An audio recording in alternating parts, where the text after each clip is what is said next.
जय देव जय बाळू मामा, आरती ओ वाळू तुझ कैवल्य धामा।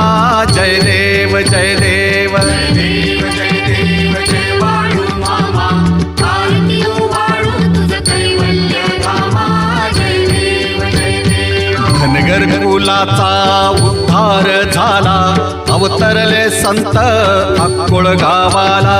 बालपणी त्यांनी चमत्कार केला, बस्तीचे दर्शन भोजन थाळीला। जय देव जय देव जय देव जय देव जय बाळू मामा, आरती ओ वाळू तुझ कैवल्य धामा। जय देव जय देव। मेढ्या राखीती उन्हातानात, मुक्या प्राण्यावर अपार प्रीत। नीतीने वागावे कमी नाही होत, उन्मत्ताला मामा